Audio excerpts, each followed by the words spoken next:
ঘড়িতে যখন ঠিক 1টা বাজে আর তখন আমার মাথায় ভীষণ টেনশন জাগে। হ্যালো, আসসালামু আলাইকুম। আপনারা সবাই কেমন আছেন? আমি আলহামদুলিল্লাহ অনেক বেশি ভালো আছি। তো ঠিক 1টা বাজলে আমি বারবার ঘড়ির দিকে তাকাইতে থাকি, চেক করতে থাকি কখন 2টো বাজবে, আর 2টো বাজলে আমি রান্নাঘরে চলে যাব ঝটপট রান্না করার জন্য। তার কারণ হচ্ছে একটাই, যেহেতু বিকেলের দিকে গ্যাসের চাপ অনেক বেশি কমে যায় আর তখন রান্না করতেও অনেক বেশি প্রবলেম হয়। আমি চাই না এই পেরেশানিতে আমি আরও একবার পড়ি, কারণ প্রথম রমজানে আমি এটার শ্রেষ্ঠ শিক্ষাটা পেয়ে গিয়েছিলাম। যাই হোক, আজকে আর কালকের মতো সেম ভুল আমি করব না। আগেই জেনে নিয়েছি কারা কারা আজকে বাসায় ইফতার করবে এবং কারা কারা করবে না। আমার বর যেহেতু সবসময় একটু ঢং বেশি করে, প্রথমে এসে একটু ঢং করতেছিল যে না আমি তো ইফতার করতে পারবো না, আমার তো অফিসে অনেক কাজ।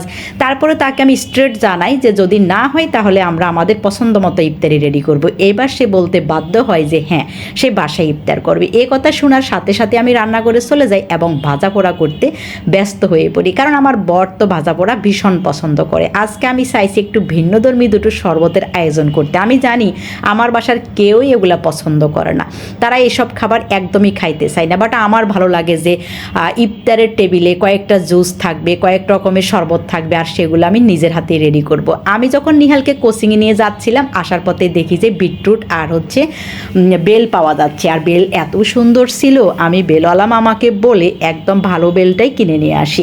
আমি আজকে বেলের শরবত করব আর বিটরুটের শরবত করব। আমি জানি না আসলে কে খাবে কে খাবে না, বাট প্রত্যেককে আমি খাওয়ানোর চেষ্টা করব। এগুলা খুবই হেলদি খাবার এবং সারাদিন উপোস থাকার পরে এই খাবারগুলাই বেস্ট আমাদের শরীরের জন্য। যাই হোক, থানকুনি পাতা দিয়ে বুট ভাজা আর হচ্ছে পেঁয়াজু, এগুলো সেই ছোটোকাল থেকেই খেয়ে আসছি, বাট এবারের রমজানে আমি একদমই পাচ্ছিলাম না। কেন জানি এগুলো না দিলে অপূর্ণতা কাজ করে, হয়তো এটা অভ্যাসের কারণে ছোটোকাল থেকে খেয়ে আসছি, এখন না খেলে জানি কেমন কেমন লাগে। যাই হোক, আমি থানকুনি পাতা পেয়ে গিয়েছি আজকে, আর বস্তা ভরে নিয়ে আসছি। আর আজকে আমাদের বাসায় স্পেশাল মেনু থাকবে বুটের ডাল দিয়ে চিংড়ি মাছ রান্না। এটা খাইতে খুব ইচ্ছে করছিল। আসলে রোজার দিনে কখন যে কি খাইতে মন চায় নিজেও যায় না, মাঝে মাঝে মনের চাহিদাগুলা নিজে নিজে ভেবেই অনেক বেশি হাসি। যাই হোক, আমার রান্না কমপ্লিট হয়ে গিয়েছে, ততক্ষণে পপি চলে আসছে। এই যে সে আমার শরবত দেখেই নাক কুচকিয়ে নিজের মতো করে ট্যাঙের শরবত বানানো শুরু হয়ে গেল। আমি তাকে বলছিলাম যে একটু খেয়ে দেখতে, খাইলে একটু ভালো লাগবে। অনেক মজা করে আমি রেডি করছি, দেখা যাক ইফতারের টেবিলে বসে তারা কি করে। আমার রান্নাবান্না সব কমপ্লিট, আমি একদম রিল্যাক্সে আছি। গোসল সেরে আমি আমাদের মিকিকে নিয়ে একটু রিল্যাক্স করছিলাম, আর তার মধ্যে হচ্ছে আমার বরও চলে আসছে। বরের হাতে কোনো প্যাকেট না দেখে আমি তার সাথে মজা করতেছিলাম যে রোজার দিন কেউ কি খালি হাতে আসে। সে এতটাই বিরক্ত ছিল, আমার কোনো কথা জবাবই সে দিচ্ছিল না। রোজা বিকেলবেলা মানুষকে এতটাই খেঁফাই তোলে যে, যাই হোক, আমি আর মাত্র কয়েকটা মিনিট বাকি আছে, আমি দ্রুত চলে গিয়েছি টেবিলে।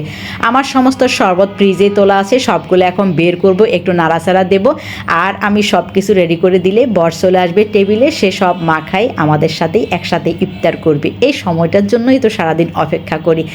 তা আমার সব কাজ একদম রেডি। আমি চাইছি ইফতারের আগে সব রেডি করে আমি টেবিলে চলে আসব। আমার খুব তড়িগড়ি করে কেউ খাবে কেউ খাবে না, কেউ রান্না করে থাকবে কেউ কাজ করবে, এসব একদম পছন্দ না। আর এজন্যই আমি আগে আগে রান্নাবান্না কমপ্লিট করার চেষ্টা করি। আমি যেহেতু একা হাতেই সব কিছু করি, তো আমি চাই যে আমি আগে আগেই করে ফেলবো, তাহলে আমি নিজে অনেকটা রিল্যাক্স থাকতে পারবো। যাই হোক, বরের সাথে চিল্লাচিল্লি করে বরকেও তাড়াতাড়ি বাথরুম থেকে বের করে নিলাম, কারণ সে অফিস থেকে এসেই সোজা বাথরুমে চলে যাবে, গোসল করবে, ফ্রেশ হবে, গায়ে বডি স্প্রে মাখবে, তারপর হচ্ছে সে টেবিলে আসবে। তার একটা কাজ অসম্পূর্ণ থাকতে পারবে না, সে এমনই একজন মানুষ। আমি সবগুলা গ্লাস একে একে নিয়ে আসছিলাম, যে যার মতো করে। নিহার নিজের হাতেই তার আজকে শরবত রেডি করছে, কারণ বেলের শরবতের সাথে সে নাকি দধি মিক্স করবে, বাট আমি বেলের শরবতে কোনো রকম দধি মিক্স করব না। আর আমার জন্য স্পেশাল বিটরুটের শরবত রেডি করছি। আমি জানি এটা কেউ খাবে না, কিন্তু আমি ডিসিশন নিছি যে আমি প্রতিদিন 1 গ্লাস হলেও বিটরুট খাওয়ার চেষ্টা করব, কারণ এটা এতটাই হেলদি এবং স্বাস্থ্যসম্মত। তো যাই হোক, আমাদের ইফতারের পর্ব শেষ, এবং ইফতার শেষে আমার বর ঠিক এইভাবে রিল্যাক্সে শুয়ে একটা ঘুম দেয়, ঠিক 10টায় সে ঘুম থেকে জাগবে। ধন্যবাদ সবাইকে।